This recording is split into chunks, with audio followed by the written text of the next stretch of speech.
자, 오늘 우리가 함께 깊이 파헤쳐볼 이야기는 바로 2026년 1월 29일 대한민국 주식시장의 역사가 새로 쓰인 바로 그날에 대한 상세 분석 보고서입니다. 과연 우리 시장은 어떤 미개척 영역으로 들어선 걸까요? 지금부터 그 내부를 샅샅이 들여다보겠습니다. 네, 오늘 살펴볼 순서는 이렇습니다. 먼저 어떤 새로운 기록이 세워졌는지부터 보고요.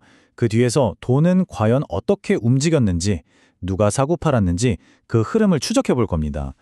그리고 이 성장을 이끈 핵심 엔진은 무엇이었는지, 또 이걸 바탕으로 한 구체적인 투자 전략은 어떤 게 있는지, 마지막으로 이 모든 걸 아우르는 최종 결론까지 한 번에 달려보겠습니다. 좋습니다. 첫 번째 섹션이죠. 1월 29일, 도대체 시장에서 무슨 일이 있었던 건지 그 스케일부터 한번 제대로 짚고 넘어가 보죠. 코스피 지수가요, 모두가 넘기 힘들 거라고 봤던 그 심리적 저항선 5,000포인트를 아주 강력하게 뚫어냈습니다. 종가는 무려 5,221.25, 시장에 새로운 시대가 열렸음을 알리는 숫자라고 할 수 있겠죠? 그런데요, 이 표에서 우리가 진짜 주목해야 할 건 코스피가 아닐지도 모릅니다. 바로 코스닥이에요. 하루 만에 무려 2.73%나 폭등하면서 52주 신고가를 그냥 갈아치워버렸습니다. 와, 시장의 에너지가 얼마나 뜨거운지 바로 느껴지시죠? 그래서 보고서는 이걸 그냥 주가가 좀 많이 올랐다 정도로 보지 않습니다. 지금 보시는 이 문장처럼요, 지난 5년간 그 누구도 가보지 못했던 길, 말 그대로 미개척 영역에 우리 한국 시장이 발을 들였다고 선언하고 있는 겁니다. 자, 그럼 이렇게 역사적인 상승이 일어나는 동안 그 뒤편에서는 돈이 어떻게 움직였을까요? 과연 이 엄청난 에너지는 어디서 온 건지, 누가 사고 누가 팔았는지 그 흐름을 한번 따라가 보겠습니다. 놀랍게도 이 기록적인 날에요, 우리가 흔히 개미라고 부르는 개인 투자자들이 팔아치운 금액이 무려 1조 5천억 원입니다. 하루 만에요. 여기서 정말 이상한 질문이 하나 생기죠. 아니, 시장이 이렇게 불타오르는데 왜 개인 투자자들은 주식을 내다 팔았을까요? 이상하지 않으세요?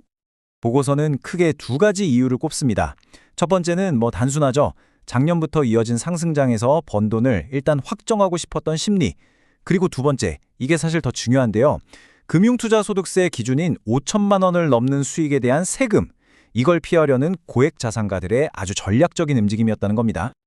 바로 이겁니다. 이 표가 모든 걸 설명해 주죠. 개인이 던진 1조 5천억 원어치의 물량을 외국인과 기관 투자자들이 남김없이 그대로 다 받아냈다는 거예요. 근데 중요한 건 그냥 받은 게 아니라 아주 명확한 목표, 즉 로봇이나 반도체 같은 미래 산업을 겨냥해서 전략적으로 사들였다는 점입니다. 그 전략의 핵심이 뭐였냐? 바로 보고서가 새로운 시장 사이클의 주된 동력, 즉 엔진으로 지목한 이 세 가지 미래 산업이었습니다. 첫 번째 엔진은 뭐니뭐니 해도 반도체입니다.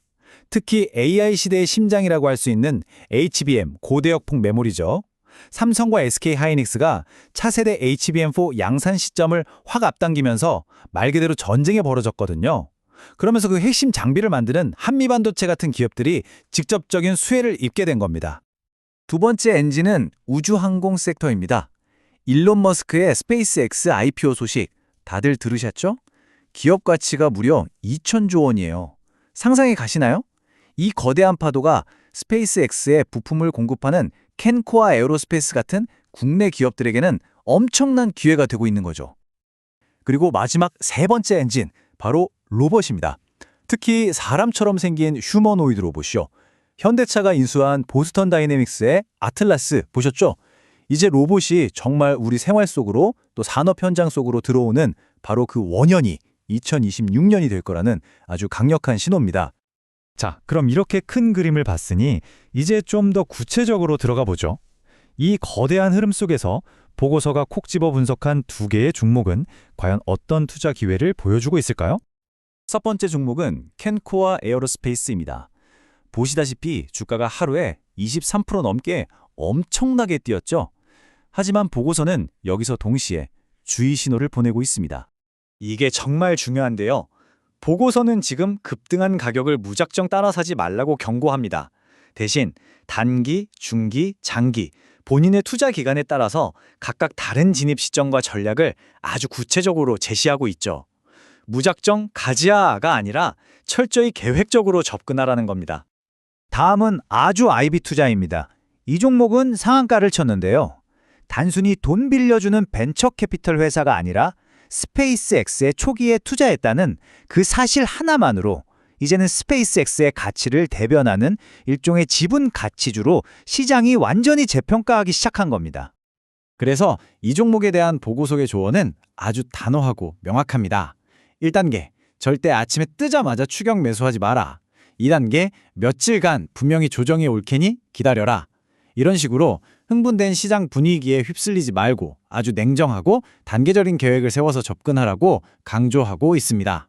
자, 이 모든 분석을 종합했을 때 보고서가 우리 투자자들에게 주는 최종적인 조언은 과연 뭘까요? 이 거대하고 새로운 슈퍼사이클이라는 바다를 어떻게 헤쳐나가야 할까요? 핵심은 딱 세 가지 원칙으로 요약됩니다. 첫째, 뜬구름 잡는 테마주 말고 캔코아의 9천억 원짜리 수주 잔고처럼 진짜 눈에 보이는 실적을 믿으라는 것. 둘째, 세금. 이거 정말 중요하죠. 여러 세금 혜택을 똑똑하게 이용해서 내 실제 수익률을 극대화하라는 것. 그리고 마지막 셋째, 이제 한국의 최고 기업들은 더 이상 미국 나스닥만 따라가는 게 아니라 엔비디아나 스페이스X 같은 글로벌 최강자들과 어깨를 나란히 하는 핵심 파트너라는 사실을 믿고 투자하라는 겁니다. 보고서는 이런 강력한 한 문장으로 끝을 맺습니다. 1월 29일의 역사적인 급등은 축제의 끝이 아니라 앞으로 2년에서 3년간 이어질 대한민국 증시 슈퍼사이클의 시작을 알리는 전주곡에 불과하다는 거죠. 자, 이제 공은 우리에게 넘어왔습니다. 슈퍼사이클의 서막이 올랐다고 합니다. 이 데이터를 모두 확인한 여러분의 눈에는 지금 이 시장이 감당해야 할 리스크로 보이시나요? 아니면 잡아야만 하는 역사적인 기회로 보이시나요?